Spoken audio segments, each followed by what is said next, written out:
আসসালামু আলাইকুম। দুঃখের বিষয় আজকে আমাদের খামারের বাচ্চাগুলোর প্রচন্ড খারাপ একটা অবস্থা দিক দিয়ে যাচ্ছে। এই যে দেখেন আমাদের এখানে ৩টি অলরেডি চলে গিয়েছে উপরে, আর হচ্ছে আমাদের বাকি যেগুলো আছে ওইগুলো আলহামদুলিল্লাহ ঠিক আছে, কিন্তু এই খাঁচাটার ভিতরে যেগুলো আছে এগুলো ঠান্ডা লেগে আছে। আমি আপনাদের গত 2 ভিডিওর ভিতরে বলেছিলাম যে আমাদের এই বাচ্চাগুলো রক্ত আমাশা শুরু হয়ে গিয়েছে। এখন রক্ত আমাশা থেকে তারপর আস্তে আস্তে আমরা একটু মুক্ত করলাম। এখন দেখি আজকে আলহামদুলিল্লাহ একটু ভালো হয়েছে, মানে 50% ভালো হয়েছে আর 50% ভালো হয় না এখনো। তো রক্ত আমাশাটা ধরে নিলাম কমে যাবে ইনশাআল্লাহ, ওষুধটা কাজে দিচ্ছে। আর আমাদের এই যে 3টা বাচ্চাগুলো চলে গিয়েছে, এই বাচ্চাগুলো চলে যাওয়ার কারণ হচ্ছে ওদেরকে ঠান্ডায় অতিরিক্ত বেশি ধরে ফেলেছে। এইগুলা হচ্ছে মানে ঠান্ডা যে একটা অবস্থা বর্তমানে, যে আমি বুঝতেছি না আমাদের বাচ্চাগুলোর বেশ অর্ধেক বাচ্চাগুলোর কিন্তু ঠান্ডা লেগে আছে। রক্ত আমাশার যে সমস্যাটা ছিল এটা কমে গিয়েছে আলহামদুলিল্লাহ, কিন্তু আমাদের বাচ্চার কিছু কিছু বাচ্চার ঠান্ডা লেগে আছে। যেগুলোর বেশি গভীর ঠান্ডা লেগে আছে ওইগুলোকে আমরা আস্তে আস্তে করে এই খাঁচার ভিতরে আটকে রেখেছি। দেখেন সবগুলা ধরে আমরা চেক করে দিব এখন, কারণ এই বাচ্চাগুলো কিন্তু ঠান্ডা লেগে আছে, চোখ মুখ ফুলা, চোখের ভিতর দিয়ে পানি পড়ে। আবার খাবার দাবার কিন্তু ঠিক আছে, কিছু বাচ্চার খাবার দাবার ঠিক আছে আর কিছু বাচ্চার খাবার দাবার একদমই ঠিক নাই। যেগুলো এখন চলে গিয়েছে আপনারা দেখতেছেন এগুলো কিন্তু খাবার দাবার ঠিক ছিল না, খাবার দাবারের রুচি একদম নষ্ট হয়ে গিয়েছিল, শরীরটা দুর্বল ছিল। মানে কালকে রাত্রে থেকে দেখতেছি যে তাদের অবস্থা খুবই খারাপ ছিল। তো আজকে মূলত সকালবেলা উঠে দেখি যে 3টা চলে গিয়েছে। যাই হোক, কিছু করার নেই, আল্লাহ যা করে ভালোর জন্য। কিন্তু আমাদের এই বাচ্চাগুলোকে এখন সুস্থ করার চেষ্টা চলতেছে, আমরা চেষ্টা করে যাব আর বাকিটুকু আল্লাহ জানে। দেখেন এই যে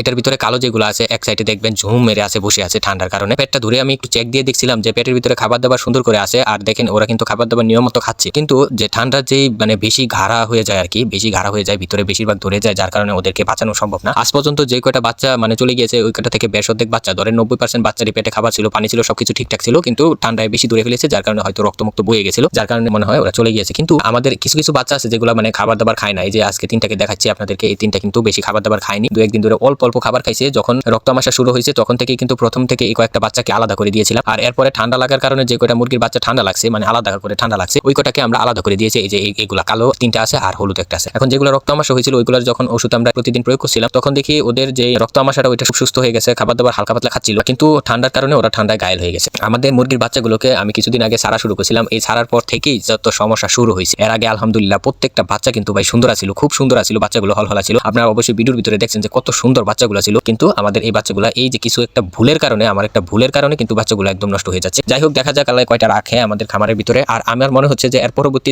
টাইমে যে কয়টা বাচ্চা ফুটাবো, মানে এগুলো তো মা থেকে আলাদা করে দিব, গরম হোক বা ঠান্ডা হোক, যখনই যেই সিজনই হোক না কেন, এরপর থেকে আর ওদেরকে ছাড়বো না, মাটিতে আর ছাড়া হবে না। ওরা থাকবে মনে করেন যে উপরের দিকে, মানে খাঁচার সিস্টেম করে দেবো, খাঁচার ভিতরে কিন্তু ওরা থাকবে, ছোট থেকে বড় হবে, একদম জিরো থেকে শুরু করে বাজারজাত করার আগ পর্যন্ত আমরা ওই খাঁচার ভিতরেই কিন্তু বড় করব। এরপর থেকে কিন্তু আমাদের এই প্রসেসটা আস্তে আস্তে চলতে থাকবে। আমি বিশেষ করে কিছু কিছু বিষয় নোটিস করছি। এই কয়টা বিষয়ের ভিতরে প্রধান যে বিষয়টা সেটা হচ্ছে আমাদের মুরগির বাচ্চাগুলোকে যদি আমরা ছোটবেলা থেকে আটকে পালন করি বা খাঁচার ভিতরে রেখে তুলা করে পালন করি, তখন যদি হঠাৎ করে আমরা ছেড়ে দিই তখন কিন্তু ওদের ঠান্ডা লাগা শুরু হয়ে যায়। আর মূলত আমরা যেই কয় বয়সে ছাড়ি না কেন, মনে করেন যে 2 মাস পরেই ছাড়ি বা 3 মাস পরেই ছাড়ি, যদি ঠান্ডা থাকে, ঠান্ডা তো অবশ্যই বর্তমানে চলতেছে, কিন্তু এর পরবর্তীতে যদি গরম নামে তারপর আমি ছাড়তাছি না পরবর্তীতে, কারণ আমি দেখছি যে যতই বড় হোক, মুরগির বাচ্চা দেখতেছেন যে খুব বড়, অনেক বড় রয়েছে মুরগির বাচ্চা, এখন কিছুদিন পরে অ্যাডাল্ট হয়ে যাবে, কিছু মুরগির বাচ্চা আছে বাঘ দিবে, তো ওই বাচ্চাগুলোকেও আমরা ছাড়তাছি না, কারণ ওদেরকে যদি আমরা ছেড়ে পালন করি তখনই যত ঝামেলা। ওদেরকে যদি ছেড়ে পালন করি তখনই তাদের যে প্রথম যে তুলা অবস্থা রাখা ছিল, ঘরের ভিতরে আটকানো ছিল, মল যেগুলো আছে এগুলো পরিষ্কার করা ছিল, সুন্দর একটা পরিবেশে ছিল, তখন হঠাৎ করে যখন মাটিতে নামে তখনই ওদের আস্তে আস্তে মাটি থেকে ঠান্ডা শুরু হয়। এবং আরেকটা বিষয় হচ্ছে খাবার থেকেও কিন্তু জীবাণু যায়, এবং খাবার থেকেও কিন্তু বিভিন্ন কিছু রোগে আক্রান্ত হতে পারে বা হয়ে যায় আর কি। ওদেরকে যখন মাটিতে ছাড়ি তখন তারা কিন্তু নিজে নিজে মাটি থেকে বিভিন্ন কিছু খায়, পোকামাকড় খায়, মাটি খায়, তখন ওই যে মাটি যে কটা মাটি খায় ওই কটা থেকে হয়তো কিছু জীবাণু আক্রমণ করে। এটাই স্বাভাবিক, জীবন সবকিছু কিন্তু আমাদের আস্তে আস্তে কিন্তু শিক্ষা হচ্ছে এই খামার থেকে, যে কি করতে হবে না করতে হবে। আর এই মুরগির বাচ্চাগুলো থেকে আমি কিন্তু 12 দিনের মাথায় কিন্তু বাচ্চাগুলো